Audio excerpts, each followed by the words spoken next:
ही नहीं, पूरे मुल्क में जितने भी मुसलमान हैं वहाँ के बड़े बड़े मकामात पर मुस्लिम पर्सनल बोर्ड की तरफ से मेमोरेंडम दिया जा रहा है। ये जो वक्फ बिल के सिलसिले में वक्फ कानून जो बन गया है उसके विरोध में हम लोग जो है ये एहतजाजन जो है ये मेमोरेंडम दे रहे हैं। और ये तहरीक जो है पूरे मुल्क में चल रही है और जलसे भी मुनाकिद किए जा रहे हैं। हमारे औरंगाबाद शहर में भी बहुत जल्द एक जलसा होने जा रहा है, उसकी भी तैयारी हम लोग कर रहे हैं। ये असल में कानून हमारे मजहबी जो है इख्तियारात के भी खिलाफ है, दस्तूर के भी खिलाफ, और औकात की जो ज़मीनें हैं वो ज़मीनें। आज ये मेमोरेंडम जो कमिश्नर साहब के सामने पेश किया गया, तो इसमें ये चूँकि आपको मालूम ही अभी मुफ्ती साहब ने बताया कि वक्फ अमेंडमेंट बिल के खिलाफ है। जो बिल मुसलमानों की जो मजहबी प्रॉपर्टीज़ हैं उन प्रॉपर्टीज़ को बर्बाद करने वाला कानून है, तो उसके खिलाफ ये हमने मेमोरेंडम दिया है। इस मेमोरेंडम को पेश करने के लिए आज हमारे साथ में औरंगाबाद की तमाम बड़ी मजहबी जमातें और तमाम जितने भी मुसलमानों के फ़िरक़े हैं वो तमाम के तमाम मुत्तहिद होकर यहाँ पहुँचे। यहाँ पर मेरे साथ में हमारे जो मोहतरम हाफिज इकबाल अंसारी साहब हैं, जो आइम्मा और की जो तंजीम है उसके सदर हैं, नुमाइंदा कौंसिल के जो शहर का बहुत बड़ा प्लेटफॉर्म है उसके जो सदर हैं मोहतरम हमारे ज़ियाउद्दीन सिद्दीकी साहब, उसके सेक्रेटरी मेराज सिद्दीकी साहब और उसके एग्जीक्यूटिव मेंबर जनाब आदिल मदनी साहब, और इसी तरह हमारे सीनियर बोर्ड के तासीसी रुकन जनाब मोहतरम महफूज रहमान फारूकी साहब। ये तमाम लोग यहाँ पर मौजूद हैं। अमीर शरीयत मौजूद हैं और जमीयतुल उलमा के दोनों जो भाग के जिम्मेदारान हैं वो भी यहाँ मौजूद हैं, हाफिज अब्दुल अजीम शाह साहब वगैरह। तो बताना यह है कि तमाम मजहबी जमातों के जिम्मेदारान हमारे साथ में हैं इस वक्त। जी जी, जब बिल ऐवान में आ रहा था तो कई सारी मजम्मत हुई, लेकिन उसके बाद भी बिल पास हो जाता है और एक्ट बन जाता है, लेकिन अब तक के जो मरकजी हुकूमत है वो मुसलमानों के एहतजाजात नज़रअंदाज कर रही है। ये बात सही कहा आपने कि जिस तरह से हमारी मरकजी हुकूमत हम मुसलमानों के मुतालबात को नज़रअंदाज करती है और करती रही है, तो इस मरतबा भी यही रवैया सामने आ रहा है। लेकिन ये दूसरे बिलों की तरह कोई बिल नहीं है, इसका ताल्लुक रास मुसलमानों के मजहबी और बुनियादी हुकूक से है। ये जंग आखिरी सांस तक चलेगी, क्योंकि इसमें जो है कोई भी मुसलमान इस बात को पसंद नहीं करेगा कि उसकी मस्जिदें, उसके कब्रस्तान, उसकी दरगाहें और उसकी जो मदारिस हैं वो तमाम के तमाम जो है वो उसके हाथ से निकल जाए, क्योंकि ये उसके मिल्ली और दीनी वजूद का मसला है। हम इसको सियासी एतबार से, समाजी एतबार से, दस्तूरी एतबार से हम इसके खिलाफ ये जद्दोजहद हमेशा जारी रखेंगे। ये जद्दोजहद 2 दिन की और 5 दिन की नहीं है, 1 महीने और 4 महीने की नहीं है। ये जद्दोजहद दरअसल हमारे तहफ़्फ़ुज़ और हमारे वजूद की जद्दोजहद है जो जारी रहेगी। 2 तारीख से देश भर में वक्फ अमेंडमेंट को लेकर एक बेचैनी है। एक दिन में लोकसभा में बिल पास हो जाता है, दूसरे दिन में राज्यसभा में बिल पास हो जाता है और तीसरे दिन राष्ट्रपति इस पे दस्तखत कर इसको कानून बनाते हैं। देश भर में जब मुसलमानों की बड़ी बड़ी तंजीमें, बड़ी बड़ी संगठनाएं काम कर रही है और हर बार इस देश की हुकूमत को बारहा ये कहा गया है कि जब भी आप मुसलमानों के सिलसिले में कोई कानून की बात करे तो कम से कम मुसलमान संगठनों से बात कर ली जाए, लेकिन ऐसा नहीं होता है। आप 44 अमेंडमेंट वक्फ में करते हैं और उसको इस देश की जनता पर थोपना चाहते हैं और मुसलमानों की आवाज को दबाना चाहते हैं। ये मामला अगर आप और करीब जाकर देखते हैं तो ये समझ में आता है ये मुद्दा सिर्फ मुसलमानों का नहीं है, ये तमाम माइनॉरिटीज के ऊपर हमला है।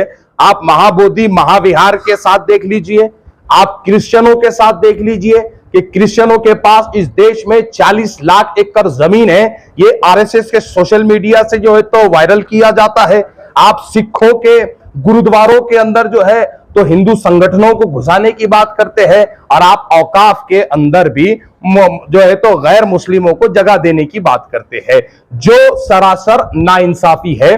सवाल यहां पर यह है कि जब भी माइनॉरिटीज की बात आती है तो ऐसा क्यों होता है कि हुकूमत को लगता है कि माइनॉरिटीज के इदारों में हुकूमती लोग होने चाहिए। आज all India Muslim personal board की जानिब से देश के हर शहर में एक मेमोरेंडम दिया गया एहतिजाज की शक्ल में। All India Muslim personal board जहां पर अलग अलग किस्म से एहतजाज कर रहा है, बत्ती गुल की गई, जो है तो हाथों पर फीते बांधे गए और देश भर में औकाफ बचाने के लिए कार्यक्रम किए गए। उसी की कड़ी को बढ़ाते हुए आज का यह निवेदन था, डिविजनल कमिश्नर को औरंगाबाद में दिया गया। तमाम तंजीमों ने इसके अंदर साथ दिया। चूंकि मैं वंचित बहुजन आघाड़ी का राज्य प्रवक्ता होने की हैसियत से आज मुस्लिम पर्सनल लॉ बोर्ड के साथ कंधे से कंधा लगाकर इसलिए खड़ा हुआ हूं कि आदरणीय प्रकाश अंबेडकर साहब ने साफ अंदाज में यह कहा है कि हम वक्फ अमेंडमेंट एक्ट के पूरी तरह खिलाफ है। हम चाहते हैं कि 44 के 44 अमेंडमेंट वापस लिए जाए। बहुत दीपक शिंदे है, मैं भारत मुक्ति मोर्चा का महाराष्ट्र राज्य का प्रचारक हूँ। आज औरंगाबाद में मुस्लिम पर्सनल लॉ बोर्ड और सभी मुस्लिम संगठनों के माध्यम से जो मेमोरेंडम यहाँ पर विभागीय आयुक्त को दिया गया वो वक्फ बिल के विरोध में दिया गया। भारत सरकार ने पिछले कुछ दिनों में संसद के अंदर जो कानून के विरोध में, मुस्लिम लोगों के इस्लाम के कानून के विरोध में, दोनों कॉन्स्टिट्यूशन के विरोध में जो बिल पारित किया है वो अनकॉन्स्टिट्यूशनली है, मुस्लिम लोगों के या इस्लाम के विरोध में है। और इंडिया के अंदर कानूनी जो कॉन्स्टिट्यूशनली मामला है उसके तहत बिल पारित होते हैं। ये अनकॉन्स्टिट्यूशनली बिल उन्होंने पारित किया है, जिसके वजह से इस्लाम के मौलिक अधिकारों पे या इस्लाम को मानने वाले जितने भी देश भर में मुस्लिम लोग हैं उनके मौलिक अधिकारों का हनन उसमें किया जा रहा है। इसके विरोध में भारत मुक्ति मोर्चा और उनकी जो राष्ट्रीय अध्यक्ष है बावन निशान साहब, उनके माध्यम से 9 अप्रैल 2025 को राष्ट्रव्यापी जेल भरो आंदोलन भी किया गया और आने वाले 1 जुलाई 2025 को भारत बंद का आंदोलन होने वाला है। और इस आज के मेमोरेंडम में हम उसमें हमारा 100% साथ कर रहे हैं। साथियों, आज यहाँ पर डिविजनल कमिश्नर ऑफिस पर हम सब लोग यहाँ पर जमा हुए हैं। एक सेंसिटिव मसले के ऊपर यहाँ पर सभी लोग जमा हुए हैं।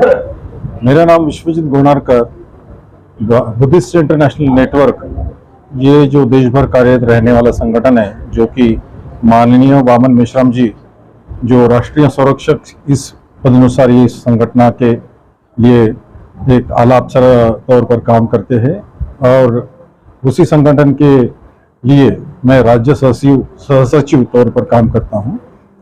और मैं अपनी बात यहाँ पर रखना चाहूँगा, जब जब भी आवाम के ऊपर अन्याय होता है, यहाँ पर जाति का मसला नहीं है, चाहे मुसलमान हो या क्रिश्चियन हो या पारसी हो या हिंदू भी हो, यहाँ पर एक बात देखी गई है कि कानूनी तौर पर मुस्लिम लॉ है, हिंदू लॉ है और बुद्धिस्ट लॉ तो है ही नहीं।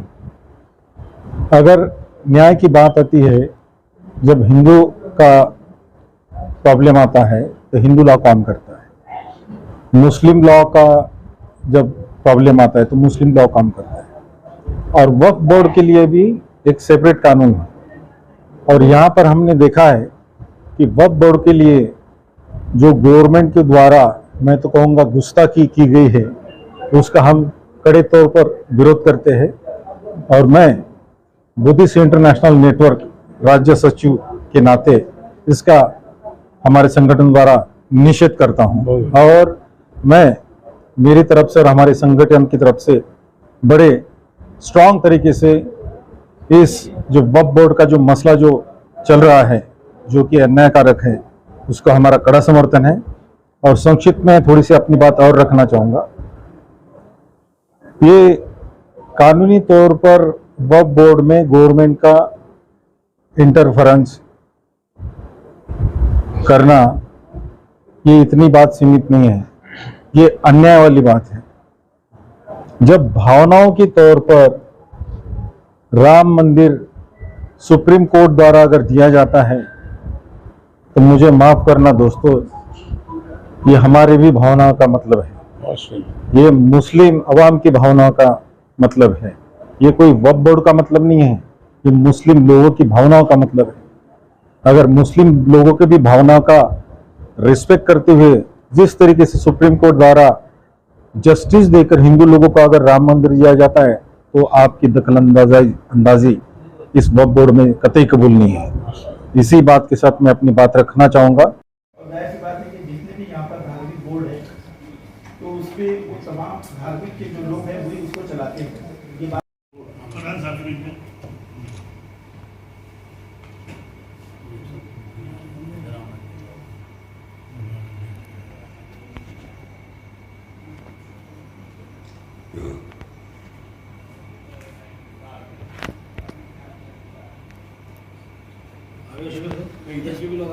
हाँ आ गए